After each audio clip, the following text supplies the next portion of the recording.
Hello, Miles Mustangs. It's Carolyn, the art lady, back again with another family art project for this week, or whenever you have time. And we're answering Miss Jackie's challenge of making some art as a family this week. And many of you students from Miles will recognize this project because we've done this before, although I don't think we've done it this year actually. So what we have here are a whole bunch of overlapping circles. And the reason that we're doing overlapping circles is just like our project with the hands and the palm frond, we are symbolizing here that we are all connected through this kind of amazing and challenging time where we're spending so much of our time together at home with our family members.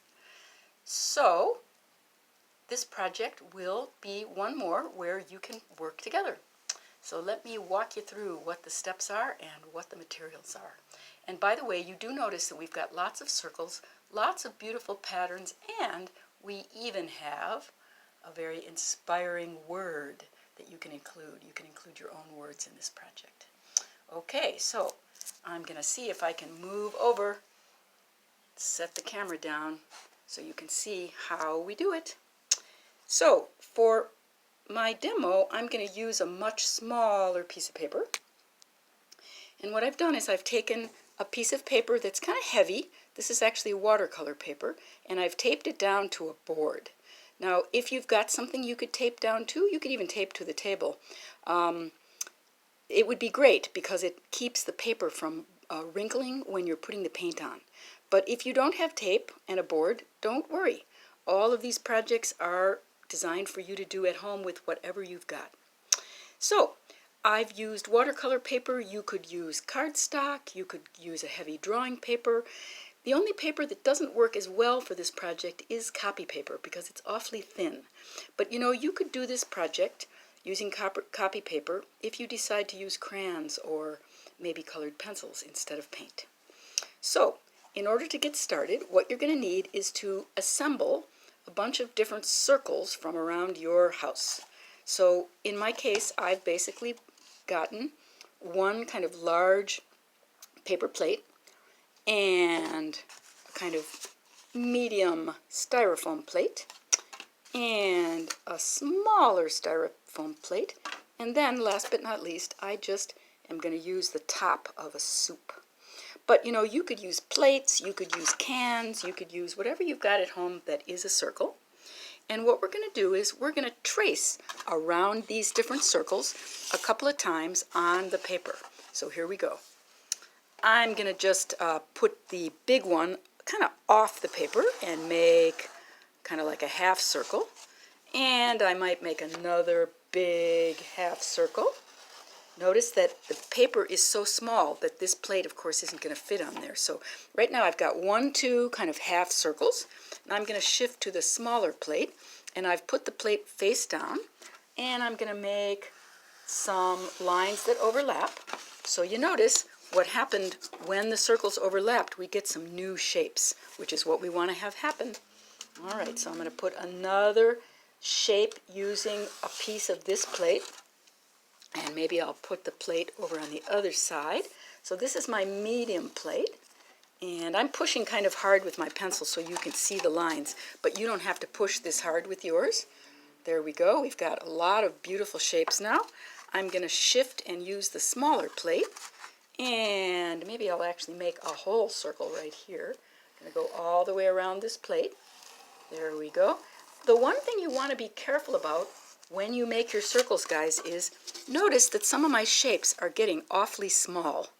You don't really want to have a shape get any smaller than that because it's going to be really hard to trace around. So let's see, I'm going to do another piece of a circle here. Yep. So you might consider going around each of your circles like 3 or 4 times, just being careful that the shapes that you create don't get too teeny. If they get too teeny, they're going to be really hard to paint. All right, and last but not least, I'm going to use my top, and I'm going to make a shape. Oh, I'm going to do a complete circle over here. Oh, not quite. Not quite a complete circle, kind of close. All right, go around. All right, one, maybe another one. Okay, and maybe one last one over here. All right, so now I have my board. I think one more. One more. I have my board with lots of wonderful shapes. And that's step one. Step two for this project is, wow, how fun is that? Now we get to mix colors to actually paint on here. So, Miles students have been doing a fair amount of color mixing this year with me. And so this won't be any surprise that I'm going to start using some acrylic paint on a little plate. I'm only using two primaries, blue and yellow, and a little bit of white. You could actually do this any way you want, guys. If you have a lot of paint at home and you want to use as many colors as you like, you are welcome to do this any way you like. But for fun, I'm going to now bring my water and my paper towel. And I've got three different sizes of brushes here. I've got kind of a big one, kind of a medium one, and kind of a little one. And you'll see why in just a moment, why we're going to use all three. So before I start, though, I'm going to actually do a little bit of mixing. And here's a cool, fun way to get a whole bunch of different colors that relate to each other and look beautiful together. As a matter of fact, this is the exercise called family of color. And since you're painting together as a family, it might be cool to do it this way. All right, I'm going to get a little bit of water on my brush, and I'm going to take a blob of yellow. I'm going to take a blob of yellow in the middle, and I'm just going to add a little tiny touch of blue. Well, not that tiny. Little tiny touch of blue, which of course blue and yellow make, that's right, makes green. So I'm going to have that be my first color, and I'm going to take this medium brush, and I'm going to just pick a place, and I'm going to start by painting over here with that beautiful medium green.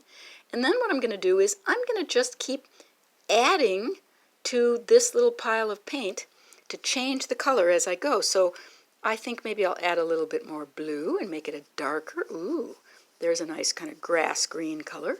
And I'm going to put that one right next to it. And again, there's no rules with this, guys. You can move around the paper and put the colors wherever you like. I personally love this thing of having the colors relate to each other so that the greens are all kind of next to each other. But this is totally up to you how you want to do this. I need a little bit more paint. Okay, so I'm going to go ahead and kind of fill that shape if I can. I'm not sure I've got enough paint. One of the things that's challenging about this project is you got to make enough paint to fill a shape, because sometimes it's hard to go back and remix and get the same color. But it's a great learning, and you know, there are no mistakes in a project like this, guys. If the color gets a little lighter as you go, that's okay. You know, think of yourself as a color scientist, and you're working on mixing your paint and seeing what you got and coming up with colors that you love. So here I've got this beautiful, ooh, I made it a little darker. That's okay. I don't mind that it gets a little darker. Oh, that actually looks cool. Now it looks like a blend, right? All right, and now, just for fun, for this shape, I'm going to add a little white. So notice I'm going back into the same pile. I just keep going back into the same pile, and now I've made it into what we call a pastel. Ooh, very pretty. So now we've got a pastel. You can always put a little bit of water on the brush if you need to. This is acrylic paint. And as I mentioned in the video about the hand project on the palm bark, you can buy this paint at Walmart. Walmart has these paints. The Dollar Tree has some acrylic paint. And if I'm not mistaken, Michael's is still open, so you could even buy just a couple of tubes of paint at Michael's if everybody is excited about this and wants to work with acrylics. So now we've got a little family of color here, guys. A kind of lime green, a grass green, and kind of a pastel green.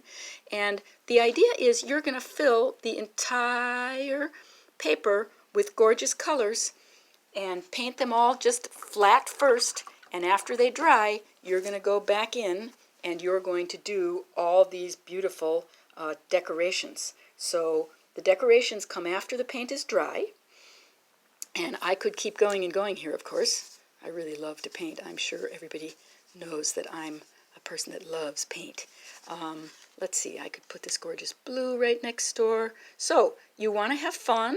You want to mix colors. If you're only going to buy a certain number of tubes or jars of paint, here's the colors that I would recommend. Get yourself one red that's kind of a little bit magenta-y, meaning a color that's not fire engine red. It would be a red that looks almost a little purpley. You want to get yourself a blue called phthalo blue. That's T-H-A-L-O. And the reason why I'm recommending that blue and that red is that those particular colors make gorgeous greens and gorgeous purples. If you get a red that looks like a fire engine truck, like really orangey, you're going to have trouble making a nice purple. So if you only get 3 or 4 tubes of paint, I would get a red that's kind of purpley, phthalo blue, maybe cadmium yellow medium, and white. And you don't actually need more than those 4 colors to make almost every color in the rainbow. So as I mentioned, you can use whatever you like, guys. These are just some suggestions. If you're going to go out and buy some paint, consider those colors. So now I've done a little bit more of a color family, which is the blue family. So we've got a darkish blue, a much lighter blue, and now I'm going to do a really dark blue. I hope you have a whole lot of fun doing this project with your family. And what I would love to see you do and encourage you to do is paint the whole thing, whatever gorgeous colors you like, let it dry, and then go back in, put your cool designs and decorations, and it would be really wonderful if you put some super inspiring words. I think of this as another project that you'll look back on years from now and go, wow, we painted that together as a family when we were all at home with the quarantine. So you could put names, or you could put inspiring words like joy and fun and kindness. You can use this project as a springboard and do whatever you like. I hope you have a lot of fun, and boy, I would sure love to see what you do. So please consider when your project is finished. And by the way, I got to tell you guys, this is not a short project. This is a project you might start and then, have to put away because you need the kitchen table for something else, and then bring it out later. As a matter of fact, I want to share with you that my family and I, several years ago, 4 years ago now almost, we made a huge one of these at the memorial gathering in honor of my mom, who had passed away. And so we painted probably 4 or 5 different times, and lots of people of different ages, cousins and brothers and sisters and aunts and uncles and all sorts of different family members painted together, and we made a huge one of these beautiful projects in honor of my mom. And it was so wonderful and so meaningful to us. And then later I took pictures and sent pictures of the piece so that everybody in the family could have one. So anyway, I hope you have a lovely, lovely time. Please do share with us what you make, and can't wait to see you next time.